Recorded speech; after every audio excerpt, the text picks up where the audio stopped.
نحمدہ ونصلی ونسلم علی سیدنا و مولانا محمد رسولہ النبی الکریم۔ بسم اللہ الرحمن الرحیم۔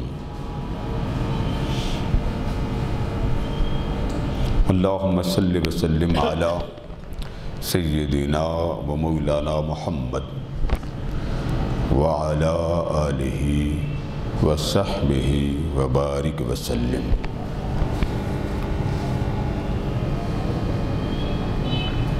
کنتم خیر امہ اخرجت للناس، صدق اللہ مولانا العظیم۔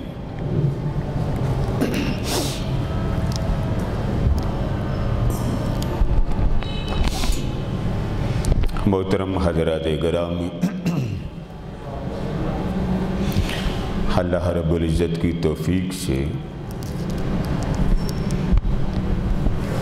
نبی مکرم صلی اللہ علیہ وآلہ وسلم کی عنایات سے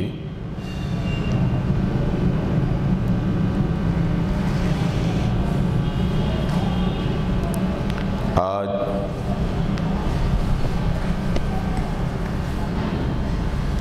جس مضمون کو گوشہ گزار کرنا ہے اس کا تعلق زندگی کے آداب سے ہے۔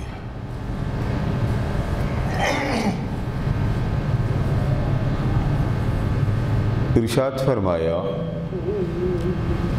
کنتم خیر امہ،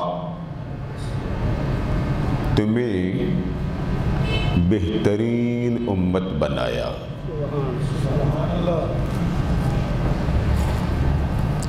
تمہیں اللہ رب العزت نے، اللہ خطاب فرما رہا ہے مخلوق سے کہ اے لوگو، اے نبی مکرم صلی اللہ علیہ وآلہ وسلم کا کلمہ پڑھنے والوں، تمہیں بہترین امت بنایا۔ آگے فرمایا اخرجت للناس۔ اس بہترین کی وجہ کیا ہے؟ کیا صرف پیدا ہو گئے تو آپ بہتر ہو گئے؟ آپ اپنی زندگی کے اسباب کو چلائیں، آپ زندگی کے احوال چلائیں، صرف ماں باپ کو دیکھیں، صرف اہل و عیال کو دیکھیں، صرف اولاد کو دیکھیں، اپنے بزنس کو دیکھیں، اس لیے بہترین ہو؟ گھر سے باہر نہیں جانا، کسی اور کی فکر نہیں کرنی، کسی اور کا احساس نہیں کرنا، کسی اور کا درد نہیں کرنا، کسی کے درد کو محسوس نہیں کرنا، کیا اس لیے بہترین ہوں؟ اب اس کی وجہ اللہ پاک اگلے جملے میں فرما رہا ہے اخرجت للناس، تمہیں پیدا کر دیا ہے، اور پیدا کرنے کی وجہ یہ ہے کہ میں نے اس لیے پیدا نہیں کیا کہ بس تم پیدا ہوئے تو گھر کے بن جاؤ، گھر کی زندگی بناؤ، اپنی زندگی کا سوچو، اپنی مستقبل کا سوچو، اپنے اہل و عیال کا سوچو۔ نہیں، وہ بہترین نہ ہوا، اس نے بہتر کا ٹائٹل ہٹا لیا۔ اب خود بیان فرما دیا کہ بندو، تمہیں بہتر اس لیے بنایا ہے اخرجت للناس، تمہیں پیدا کیا ہے دوسروں کی خاطر۔ اگر میں نے اپنا حبیب تمہیں دے دیا تو محبوب کوئی بھی نہیں دیتا۔ یہ کائنات کا ایک نظام ہے کہ محبوب دیا نہیں کرتے، اور ایک رب ہے محبوب کو تخلیق فرمایا، محبوب کا حسن و زیبائش بنایا، محبوب کا قد اقدس بنایا، اور بنا کر گناہ گاروں کے سپرد کر کے فرمایا کہ بہت کچھ تمہیں دیا، احسان نہیں جتایا، بہت کچھ دیا تمہیں، احسان نہیں جتایا، اب کہوں گا کہ یہ صرف احسان نہیں، سب سے بڑا احسان ہے۔ کون دیتا ہے کسی کو اپنا محبوب؟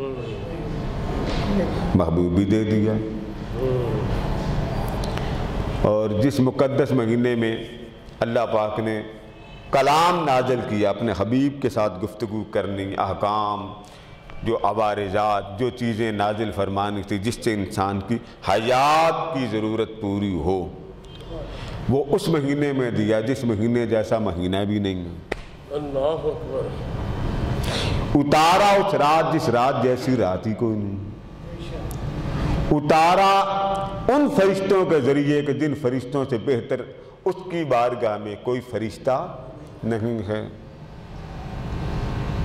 اور اتارا جس نبی پر اس نبی جیسا نبیوں میں کسی کا رتبہ بھی نہیں ہے۔ اور پھر امت دیکھ لیجئے، امت بھی وہ عطا کی کہ جس جیسی امت پہلے بھی گزری ہی نہیں ہے، اور امت سے فرمایا جا رہا ہے کنتم خیر امہ، اے لوگو بنانے والا میں ہوں، جب میں نے بنایا تو میرے بنائے جانے کی لاج رکھنا، میں نے تمہیں بنا دیا ہے، میرے بنائے جانے کی لاج۔ اچھا باری تعالیٰ پھر کیوں بنایا؟ فرمایا اخرجت للناس، تمہیں دوسروں کے لیے پیدا کیا ہے۔ اب اس آیہ مقدسہ کے اس جملے کو ذرا غور سے میں آپ کی نظر کرنا چاہتا ہوں۔ یہ نہیں فرمایا تمہیں گھر کے لیے پیدا کیا، یہ نہیں فرمایا تمہیں والدین کے لیے پیدا کیا، اہل و عیال کے لیے پیدا کیا، دوستوں کے لیے پیدا کیا، نہیں، فرمایا اخرجت للناس۔ جب لفظ للناس بولا تو اب قرآن مجید پڑھیے، الحمدللہ رب العالمین، وہ رب ہے سب جہانوں کا۔ اب اپنا تعارف کروایا تو کائنات کا رب کرایا، رب العالمین، نہیں فرمایا رب المسلمین۔ کھلا اپنوں کو بھی رہا ہے اور ان کو بھی کھلا رہا ہے جو اسے رب مانتے ہی نہیں ہیں۔ بات سمجھ گئے نا؟ یعنی اس مضمون کو سمجھے تو بڑا اللہ پاک بندے کا ذہن کھولتا ہے کہ میں رب العالمین۔ حبیب کا تعارف کرواتے ہوئے فرمایا وَمَا أَرْسَلْنَاكَ إِلَّا رَحْمَةً لِّلْعَالَمِينَ۔ جہاں جہاں رب العالمین کی خیرات چل رہی ہے وہاں وہاں تک صاحبان رحمت للعالمین کا چل رہا۔ ایک ہی ٹائٹل ہے عالمین کا، یہاں بھی عالمین فرمایا جہاں رحمت کا ذکر، ادھر بھی عالمین فرمایا جہاں رب کا ذکر ہے۔ تو جس کے لیے رب ہے اس کے لیے رحمت، تو جس کے لیے رحمت اس کے لیے رب، کس کے لیے؟ فرمایا وہ چیز میرے پاس بھی ہے، وہی شے میرے محمد کے پاس بھی ہے۔ لوگ یہاں پہ ایسے ٹائٹل لگا دے جی شرک ہو گیا، شرک ہو گیا، جو اللہ کی ہے وہ اللہ کی، جو بندے کی وہ بندے کی۔ آقا بندے ہیں، آقا بندے، پر حضور جیسا بندہ بھی تو کوئی نہیں۔ تو فرمایا حبیب عالمین، اسے پالنے والا میں۔ اور جب حبیب کی بات آئی تو فرمایا حبیب عالمین، اس کے لیے رحمت تیری ذات ہے۔ ایک عالمین کا پالنے والا رب، ایک عالمین کو سنبھالنے والا آمینہ کا لالا۔ اور پھر آگے سنیے، فرمایا الف لام میم ذالک الکتاب لا ریب ھدی للمتقین۔ ایک مقام پر فرمایا، یہاں فرمایا یہ پرہیزگاروں کے لیے ہدایت ہے، اور ایک مقام پر فرمایا ھدی للناس۔ ساری انسانیت اگر بگڑ جائے، سدھرنا چاہتے ہو، زندگی کی حیات جاننا چاہتے ہو، طرز عمل جاننا چاہتے ہو، احوال جاننا چاہتے ہو، زندگی کے منصوبے بنانا چاہتے ہو، زندگی کے اسباب و علل کو سمجھنا چاہتے ہو، کیسے گھر والوں کے ساتھ رہیں، کیسے باہر والوں کے ساتھ رہیں، احباب کے ساتھ کیسے رہیں۔ کائنات میں اپنے آپ کو بہت اخلاق والا بنانا چاہتے ہو تو جواب کیا دیا؟ فرمایا کسی کے پاس نہ جانا، میرے کلام سے میری اور میرے حبیب کی باتیں پڑھ لینا، تمہیں زندگی کے سمجھ آ جائے گی۔ قرآن ایسے ہی تو نہیں اترا نا، باتیں ہی تھی۔ حضور نے کوئی بات کی، کلام نازل ہو گیا۔ حضور آرام فرما رہے تھے، کلام نازل ہو گیا۔ حضور سو رہے تھے، کلام نازل ہو گیا۔ حضور اکرم صلی اللہ علیہ وآلہ وسلم کی طبیعت مقدسہ پر کسی بات کا بوجھ تھا، کلام نازل ہو گیا۔ کلام ہے نا، تو اللہ نے کلام نازل کس پر فرمایا؟ بہترین امت پر۔ اور بہترین امت کے لیے کیا فرمایا کہ کرنا کیا ہے تم نے؟ اخرجت للناس، تمہیں لوگوں کے لیے پیدا کیا۔ یہاں تک بات آ گئی، اب آگے سمجھیے۔ اچھا باری تعالیٰ ہم کیا کریں؟ اگر میں کہوں کہ جی آپ یہ کام کریں، آپ کہاں جی قادری صاحب ہیں، میں کروں نہ کروں میرا کیا جاتا؟ آپ کو کوئی علامہ فہامہ ہنگامہ صاحب کہہ دیں، کوئی بہت بڑے اسکالر ہوں وہ کہہ دیں آپ کو اسکالر ہے، ٹھیک ہے وہ اپنے گھر میں ہوں گے، ہم اپنے گھر میں ہم نہیں کرتے۔ آپ کے پیر صاحب آپ کو کہہ دیں تو اتنا تو بنتا ہے نا کہ مرشد کی بات کا رد کرنے سے آپ کے سلوک جانے، پیر کا تو کچھ نہیں گزرنا، نہ بگڑنا نہ اجڑنا۔ اور جب آپ بات اللہ کی رد کر دیں، میں نہیں مانتا، سوچئے ماں باپ کی رد کر دیں کہ گناہگار ہوں گے، لیکن جب اللہ پاک کی رد کر دیں کہ میں کرتا ہی نہیں، جو مرضی کر لوں، تو پھر کون سا ایمان ہے؟ اب ارشاد فرمایا کہ میں نے تمہیں اس لیے پیدا کیا ہے کہ تم لوگوں کے لیے آ گئے۔ اچھا للناس، قرآن کے بارے میں فرمایا ہدی للناس، یہ انسانیت کے لیے ہدایت، اور ہدایت کے دونوں طبقات۔ میرے لاڈلے خاص محبوب مقرب بندے اس سے ہدایت لینا چاہے ان کے لیے فرمایا ہدی للمتقین، اور جو مومن ہی نہیں ہیں، جن کا درجہ ہی مومن والا نہیں، ان کو فرمایا اگر سدھرنا چاہتے ہو، کھایا میرا ہے، پیا میرا ہے، زندگی کے سارے اسباب عطا کرنے والا میں ہوں، کچھ سمجھ آ گئی ہے تو سمجھنا چاہتے ہو، چلو میرے قرآن سے تم ہدایت لے لو۔ غیر کو بھی فرمایا جا رہا ہے کہ میں رب المسلمین نہیں ہوں بلکہ رب العالمین۔ ہم لوگوں نے بڑا اللہ پاک کو ایک عجیب بنا دیا، بس اللہ سے ڈرتے رہو، ڈر ہی سنانا سمجھ نہیں آتی، ڈرنا کیوں؟ یہ جو ڈر کا لفظ ہے، آپ جب بولتے ہیں سانپ آ جائے تو ایمانداری سے بتائیے اچھے خاصے بندے آرام سے بیٹھیں گے یا تو آپ تو بندہ پوچھ سکتے جی حضرت صاحب کیا ہوا، تو کیا کہیں گے؟ لفظ کون سا بولیں گے؟ آپ کہیں گے جی ڈر لگتا ہے کہیں زہر نہ لگا دے، حملہ نہ کر دے۔ کوئی جانور ہو، درندہ ہو، تو انسان کی فطرت ہے نا کہ وہ اس چیز سے ڈر جاتا۔ اب اس سے تو ڈر ایک فطرتی تقاضا ہے، اللہ سے ڈر کس بات کا؟ میرا ایک سوال ہے آپ سے، سوچ لیں، 5 منٹ میں خاموش ہو جاتا ہوں۔ بھئی اتقوا اللہ، اللہ سے ڈرو، یہ آگئی قرآن پاک کیا۔ کیسے ڈریں؟ ڈرا اس سے جاتا ہے جسے دیکھا ہو۔ بات سمجھے نا، ڈر اس سے۔ آپ گھر میں تجربہ کر لیں، بچے کو کہیں بیٹے وہ ٹیچر ہیں، اچھا پڑھاتے ہیں، انعام بڑا دیتے ہیں، پیار بڑا کرتے ہیں، یہ بات جب آپ سنیں گے تو آپ کا بچہ ادھر جانے کو تیار ہوگا۔ تھوڑی دیر کے بعد آپ کہیں بیٹا یہ ٹیچر ہے، کمال کا پڑھاتا ہے لیکن سزا ضرور دیتا، کدھر جائیں گے بچے؟ انعام والے کے پاس جائیں گے یا سزا والے کے پاس؟ انعام کیوں؟ لالچ ہے نا، فطرت ہے۔ جب یہ دو چیزیں اللہ کی بارگاہ سے آ گئی، ڈرو، تو کیا سارے قرآن میں صرف اللہ نے ڈر ہی سکھایا؟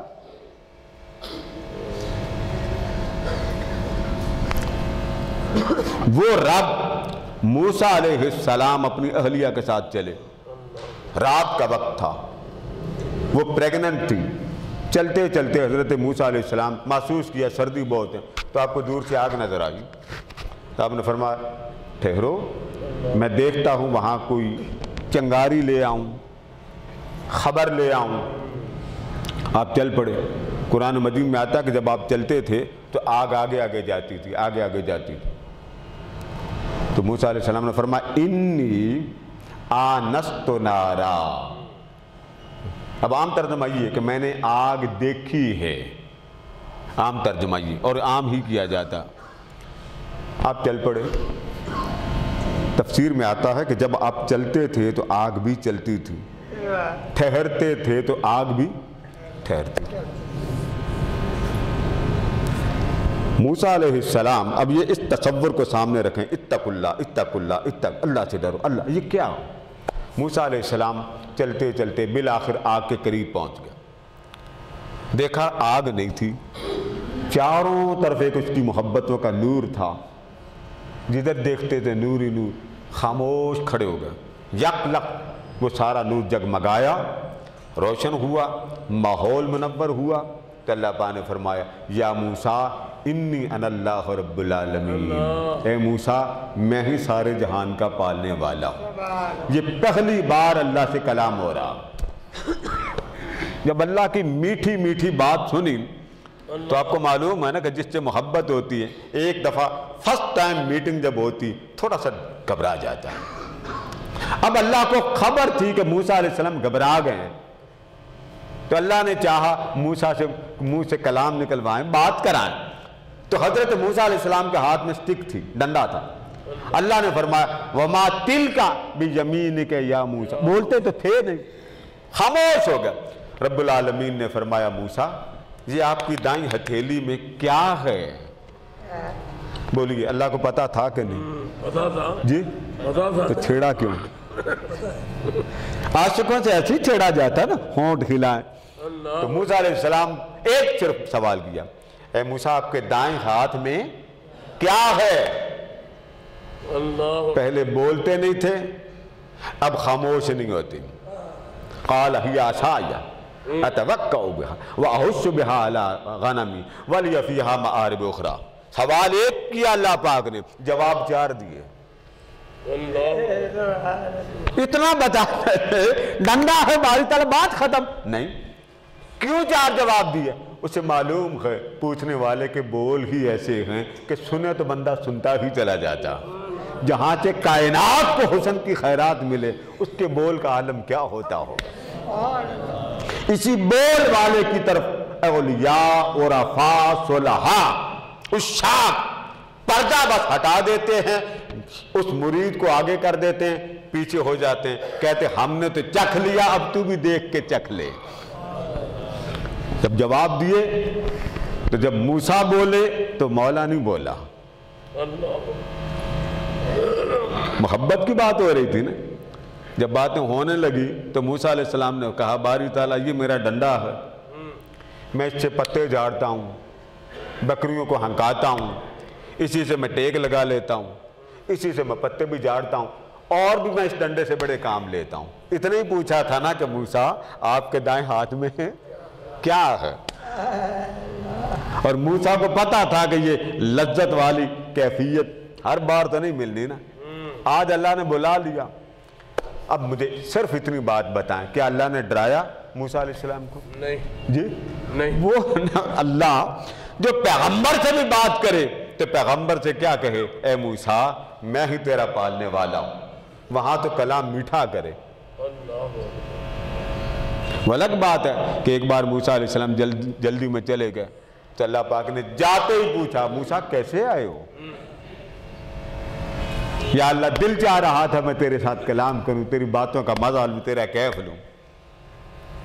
اور دوسری طرف تاجدار کائنات کی بات آتی ہے تو اللہ پاک موسیٰ علیہ السلام کو دیدار کی تمنا لے کے جاتے ہیں۔ موسیٰ علیہ السلام دیدار کی، ڈانٹا نہیں جاتا، بس اتنا کہا جاتا ہے موسیٰ فَخْلَعْ نَعْلَيْكَ اِذْ هُوَ بِالْوَادِ الْمُقَدَّسِ طُوًى۔ اے موسیٰ آگے ہو نا مقدس وادی میں، محبت کی وادی میں، پیار کی وادی میں، اپنے جوتے اتار دے، اپنے جوتے اتار دے۔ تو جوتے عموماً پہن کے آتے تھے۔ محدثین بیان کرتے ہیں کہ آپ نے پوچھا باری تعالیٰ آج تک جوتا اتروانے کا حکم تو نے نہیں دیا، آج کیوں اتروانے کا کہہ رہا؟ فرمایا موسیٰ جب نہیں کہا تو نہ کہنے کی وجہ یہ تھی کہ تیری ماں زندہ تھی۔ اللہ اکبر۔ اس ماں کا حیا کرتا تھا کہ موسیٰ بڑا توتلا ہے، بڑا جلالی، مولا اسے نہ دیکھنا مجھے دیکھنا، ذرا نرمی سے بات کرنا۔ اب وہ پیار، محبت، توجہ اور چاہت دینے والی والدہ نہیں ہے، اس لیے آج حکم دیا موسیٰ۔ اب موسیٰ آیا اتار دیا جو، تب بھی کلام پیار سے کیا، اور جب محبوب سے بات کرنے کا وقت آیا، حبیب سے بات کرنے کا وقت آیا، یہ بڑے بڑے انبیاء کی بات ہے۔ اللہ جلال میں نہیں بولتا، ہاں پیغمبر اللہ کی توحید کا، محبت کا مظہر ہوتا۔ واپس آئے تو آپ نے اپنے بھائی کی داڑھی پکڑی، زور سے کھینچا، میری ماں کے بیٹے میرے ساتھ آپ کیا کر رہے ہیں؟ سارے دیکھ رہے ہیں، کیونکہ وہاں کلام کر کے آئے تھے۔ اللہ پاک نے پوچھا کیسے آئے؟ باری تعالیٰ جلوہ دیکھنے آئے۔ فرمایا جلوہ دیکھنے آئے، پیچھے آپ کی امت یہ کر رہی ہے، جائیں ان کو سمجھائیں۔ وہاں بھی نہیں آپ نے جلال سے بات کی۔ لیکن انبیاء کے ساتھ اس کا کلام کتنا پیارا، وہ اپنے پیاروں سے جب کلام کرتا ہے جلال میں نہیں کرتا۔ تو بتائیے امت کے ساتھ جب وہ کلام کرتا ہوگا جس کا تعلق نبی سے ہو تو اس سے وہ کیوں جلال سے بولے؟ حضرت آقا دو جہاں علیہ السلام سے اللہ پاک نے فرمایا نبئ عبادی، اے حبیب میرے بندوں کو فرما دو، اللہ سے ڈرو۔ اب یہ جو ہمیں کہا جاتا ہے اللہ سے ڈرو، ہمیں سمجھ نہیں آتی کیسے ڈرے۔ اتق اللہ کا معنی کیا؟ تقوی، بڑا یہ لفظ آپ استعمال کرتے ہیں، کہیں نعرہ لگ جائے تو کہتے جی تقوی، متقی بنے، متقی، تقوی تقوی۔ بھئی تقوی ہوتی کیا ہے؟ کس بلا کا نام ہے بابا؟ اللہ سے ڈرو، آپ نے تقوی کہہ دیا، اللہ سے ڈرو، کیسے ڈرے ہیں؟ ڈر کی سمجھ تو آئے۔ حضور اکرم صلی اللہ علیہ وسلم کی باری آئی تو فرمایا حبیب میرے بندوں کو فرما دے۔ باری تعالیٰ کیا فرما دے؟ فرمایا نبئ عبادی انی انا الغفور الرحیم۔ فرمایا میرے بندوں کو فرما دے کہ اے میرے بندو، اے میری عبادت کرنے والو، میں کون ہوں؟ فرمایا میں غفور الرحیم۔ اپنا تعارف کرتا، میں غفور ہوں، میں رحیم۔ اب بتائیے مجھے اتق اللہ کا معنی سمجھا دیں، وہ اتق اللہ کا معنی بنتا کیا؟ ابراہیم علیہ السلام کھانا کھانے لگے، آتش پرست آیا تو اللہ پاک نے فرمایا اسے کھانا کھلائیں۔ کھانا کھلانے لگے تو فرمایا پڑھ بسم اللہ۔ اس نے کہا میں کہوں بسم اللہ پڑھوں؟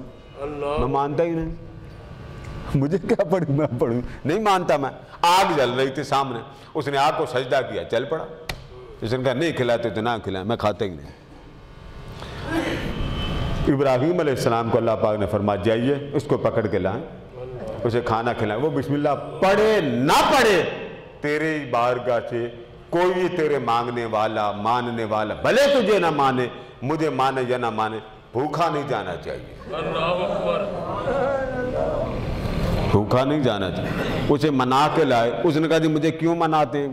فرمایا اللہ تیری وجہ سے ناراض ہو گیا۔ پوچھا اللہ میری وجہ سے کیوں ناراض ہوا؟ فرمایا اللہ فرماتا ہے 90 برس اس کی عمر ہے، اس آتش پرست کی 90 برس عمر ہے، 90 برس یہ میرا ہی کھاتا رہا، پر میں کھلاتے ہوئے یہ نہیں کہتا تھا مجھے رب مانتا ہے یا نہیں مانتا۔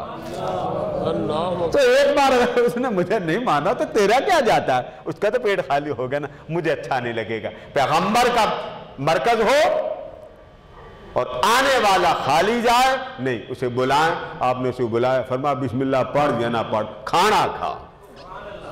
سبحان اللہ۔ مولا روم نے نہیں بیان کیا۔ اب اتق اللہ کا معنی اب آپ سمجھ آ رہی ہے کہ نہیں آ رہی؟ اتق اللہ کا معنی یہ نہ کیا کہ اللہ سے ڈر۔ بھئی کس طرح ڈریں؟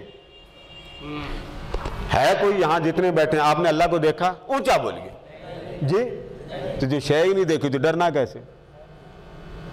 کہا جاتا ہے ایس پی سے ڈرو، ڈی سی سے ڈرو، فوجی سے ڈرو، ڈاکٹر سے ڈرو، تمہیں چیر پھاڑ نہ دے، سرجری ہونی ہے۔ بائی پاس والے بیٹھے ہیں، اس سے تو چلو ڈر کیوں؟ بھئی دیکھا ہے تو ڈر لگے گا، تو جسے دیکھا ہی کوئی نہیں اس کا کیا کریں؟ حبیب کی بات آتی تو حبیب سے کیا فرماتا؟ محبوب میرا اگر پوچھے نا ایسے ہی ڈر جائیں تو کہتے ہیں نا میں ڈرانے والا نہیں، میں تو ہوں چھپانے والا، جب میرے پاس آئے گا میں سارے گناہ چھپا دوں گا۔ محبوب سے تعارف کرواتا تو ایسا تعارف کرواتا جو پہلی امتوں سے نہیں کرواتا۔ حضرت نوح علیہ السلام کے حیات میں مفسرین بیان کرتے ہیں، خاتون آئی، سیلاب آنے والا تھا تو اس نے کہا نوح جب آ جانا پانی تو مجھے بھی کشتی میں سوار کر لینا۔ فرما ٹھیک ہے کر لوں گا۔ یاد نہ رہا، سیلاب آیا، 40 دن رہا، چلا گیا، آسمان تک لہر جاتی تھی۔ جب سیلاب چلا گیا تو وہ اپنے سٹک کے بل بوتے پہ چلتی ہوئی آئی تو آپ کو اچانک نظر آئی تو سمجھ گئے کہ لگتا ہے اس کا سارا گھر اجڑ گیا ہوگا۔ تو اب نبی بھی ایسا نبی تو فرما چلو میں اس سے معذرت کر لیتا ہوں، بی بی تیرا گھر اجڑ گیا، میں تجھے بلا نہیں سکا تو معذرت۔ اس نے آتے ہی پوچھا، حضرت نوح علیہ السلام عذاب آیا، کائنات اجڑ گئی، ہر شے ختم ہو گئی، 40 روز تک سطح زمین پر پانی کھڑا رہا اور لہر آسمان تک جاتی تھی۔ اور اس نے آتے ہی، اس نے اور کوئی بات نہیں پوچھی، اس نے آتے ہی پوچھا حضرت عذاب نہیں آیا؟ کیا پوچھ رہی ہے؟ تو آپ نے فرمایا تجھے پتا کوئی نہیں؟ اس نے کہا جی اللہ کی عزت کی قسم میں جھگے سے باہر نکلی ہی نہیں، میں اپنے حجرے سے باہر نہیں نکلی۔ فرمایا تجھے خبر ہی نہیں عذاب ہو کے چلا گیا؟ اس نے کہا اللہ جانتا مجھے پتہ ہی کوئی نہیں، میں تو یہ پوچھنے آئی ہوں کہ آیا ہے یا نہیں آیا، اگر آنے والا تو میں کب آؤں آپ کی کشتی پہ سوار ہونے کے لیے؟ تو آپ نے فرمایا بی بی اللہ کا عذاب ہو کے ختم بھی ہو گیا۔ اس نے کہا بابا مجھے کوئی خبر نہ تھی کہ عذاب آیا ہے یا نہیں آیا، اللہ نے مجھے خبر ہی نہیں ہونے دی، جب بچانے پہ آتا ہے تو یہ کرم کرتا ہوں۔ مولا روم بیان کرتے ہیں، دیکھنا میں نے 2-4 نبیوں کی بات آپ کو بتائی، اتقوا اللہ، اللہ سے ڈرو۔ بھئی کیسے ڈریں؟ ہم نے تو دیکھا ہی نہیں۔ ہاں اتنا پتا ہے کہ اللہ نے اپنے حبیب سے ایک بات نہیں فرمائی، کئی موقع پر فرمایا۔ اب یہ ایک آیت ہے، نبئ عبادی انی انا الغفور الرحیم، میرے بندوں سے بتا دے۔ تو باری تعالیٰ میں تیرا کیا بتاؤں؟ فرمایا انی انا الغفور الرحیم، جب میرا پوچھنے آئے نا رب کیسا ہے تو کہہ دینا بڑا غفور الرحیم ہے، بڑا غفور الرحیم ہے۔ کتنا؟ فرمایا من جاء بالحسنہ، ایک نیکی لا، کتنی؟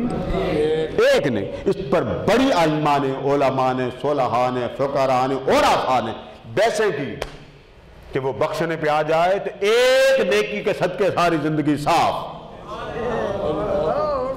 اور یہ سب سے زیادہ گہری بات ہے جو میں آپ کو کہہ رہا ہوں، بخشنے پہ آئے ایک نیکی کے صدقے وہ سب کچھ معاف۔ ایک بزرگ تھے ایسے ہی بیٹھ گئے، کہنے لگے مولا میری ایک دعا قبول کر۔ فرما بولیے، یا اللہ امت بخش دے۔ کیا دعا مانگی؟ یا اللہ امت بخش دے۔ فرما کچھ اور مانگ لو، یا اللہ امت ہی بخش دے۔ حکم ہوا کچھ اور مانگ لو۔ جب کہا نا نہیں مولا میں نے امت ہی بخشوانی، تیسری بار جب کہا مولا میری محبوب کی امت بخش دے، جواب سنیے، جواب آیا یہ دعا میرا حبیب مانگ چکا ہے، اس کے علاوہ کچھ اور مانگو۔ یہ محبوب مانگ چکا ہے، اس کو چھوڑ دو، یہ کام ادھر وعدے ہو چکے، لینے دینے حساب کرنا نہیں کرنا، یہ میں نے زبان مصطفیٰ کو دے دی، اس کے علاوہ بات کر کیا مانگی؟ کیا فرمایا؟ من جاء بالحسنہ، ایک نیکی لا۔ اب یہ اللہ فرما رہا ایک نیکی لا، صرف ایک بندے کے مقام پر، مقام بندگی پہ بیٹھ کر تو میرے حضور ایک نیکی لا، لا تو صحیح۔ تو باری تعالیٰ دے گا کیا؟ اب بندہ کہتا مولا میں اگر اس طرح کا مال لاؤں جو کوئی قبول نہ کرے تو کیا دے گا؟ فرمایا مال لا تو مقام بندگی پر بیٹھ کر عاجزی والا حقیر بن کر، فقیر بن کر جب میرے حضور تو اپنے عمل لائے گا نا، بھلے وہ تیری ساری عمر گزر جائے، ایک نیکی لا۔ اس پر عرفاء کہتے ہیں اس ایک نیکی سے مراد یہ ہے کہ اتنا ڈوب جایا کہ بس یہ کام میں نے اللہ کے لیے کرنا، ایک نیکی۔ جب اللہ کے لیے کرنا تو وہ ایک نیکی بن جائے۔ آپ نے کسی کو کھلایا اللہ کے لیے، وہ ایک نیکی بن، آپ نے پلایا وہ 2 نیکیاں، فرما تو ایک نیکی لا۔ اب یہ قرآن کے الفاظ، من جاء بالحسنہ، اگر تو ایک نیکی لا، فَلَهُ عَشْرُ أَمْثَالِهَا، میں رب ہو کر ایک کے بدلے تجھے 10 گنا اجرت عطا کروں گا۔ اب مجھے ایک بات بتاؤ، اپنی ایک نیکی گنے، اس کا وزن کریں، اور موسیٰ علیہ السلام کے زمانے کی بات کی، ایک نیکی جب آپ سے اللہ پاک نے بات کی، عرض کیا باری تعالیٰ کیا پڑھوں؟ فرمایا میرے حبیب پر درود پڑھا کر۔ ذکر الہی الگ فرمایا، جب ذکر الہی کی بات کی تو عرض کیا باری تعالیٰ صرف لا الہ الا اللہ پڑھنا اور محمد رسول اللہ پڑھنا؟ فرمایا موسیٰ لا الہ الا اللہ اگر ایک پلڑے میں بھی تو رکھ دینا، کوئی شے سے اٹھا نہیں سکتی، یہ اتنا وزنی ہے، ایک ہی عمل ہے نا۔ اس پر امام فرید الدین عطار رحمت اللہ تعالیٰ نے ایک نیکی پر باب قائم کیا، سبحان اللہ، چھوٹی ایک سمپل سی نیکی، فرمایا من جاب، تو ایک نیکی لا، فَلَهُ عَشْرُ أَمْثَالِهَا۔ پھر بخاری کھولیے، مسلم کھولیے، ترمذی کھولیے، فرمایا اگر تیرے گناہ زمین سے لے کے لا مکان تک، عرش تک ہو جائیں، آسمان تک آ جائیں، 3 روایات، اگر تیرے گناہ اتنے بڑھتے بڑھتے اوپر تک چلے جائیں تو صرف اتنا کام کر، میرے حضور آ اور صرف اپنے ہونٹ کی حرکت سے اتنا بتا دے کہ تو توبہ کرنا چاہتا ہے کہ نہیں کرنا چاہتا۔ گناہ تیرے ایک طرف اور ایک لفظ جو تیری زبان کی حرکت سے نکلنا کہ مولا مجھے معاف کر دے، فرمایا بس اتنے تیرے بول کہنے کی دیر ہے، میں نہیں پلٹ کے دیکھوں گا کہ تو گناہ کتنے لے کے آیا۔ ایک ہی نیکی ہے، ایک ہی نیکی۔ آقا نے فرمایا لا تحتقرن من المعروف شیئا، جب کسی مسلمان سے ملاقات کرو تو مسکرا کے ملا کرو۔ آقا کیوں؟ فرمایا یہ بھی صدقہ ہے۔ آپ ڈھونڈتے ہیں نا کالے بکرے چٹے بکرے، ڈھونڈتے ہیں کہ نہیں؟ آقا نے فرمایا یہ کیا ہے؟ صدقہ ہے۔ آقا نے فرمایا میں نے جنت میں ایک شخص کو دیکھا، بڑا ٹہل کے چل رہا تھا، میں نے کہا کیا کس بات پر تجھے جنت مل گئی؟ اس کا جواب سن لیں۔ اس نے کہا میں سڑک پہ جا رہا تھا، سڑک پر ایک لکڑی بڑی تھی، میرے دل میں آیا تکلیف ہوگی پیچھے آنے والوں کو، بس اسے اٹھا کے ادھر رکھا، اللہ کو میری وہ ایک ہی نیکی پسند آ گئی۔ مشکات شریف کھولیے، بدکارہ کا تذکرہ پڑھیے، بدکاری کے اڈے سے اٹھ کے آ رہی ہے، پانی پیا، آپ کو پتہ کنویں ہوتے تھے، پانی پیا، کتے کو دیکھا کہ کتا پیاسا ہے، اس نے کہا چلو مجھے پیاس لگی، اسے بھی پیاس لگی ہوگی۔ آقا فرماتے ہیں کہ بدکارہ نے بس اس بے زبان کو پانی پلایا، رب نے فرمایا اس کی پچھلی بدکاری نہ دیکھو، یہ دیکھو اس نے کتے کو پانی کس لیے پلایا، میری خاطر پلایا، معاف کر، وہ تو بخشنے پہ آئے۔ اب اتق اللہ کا معنی ابھی تک سمجھ میں ہے؟ تو اتق اللہ کا معنی ہو اور مفہوم انشاءاللہ آئندہ جمعہ کو بیان ہو۔ وما علینا الا البلاغ۔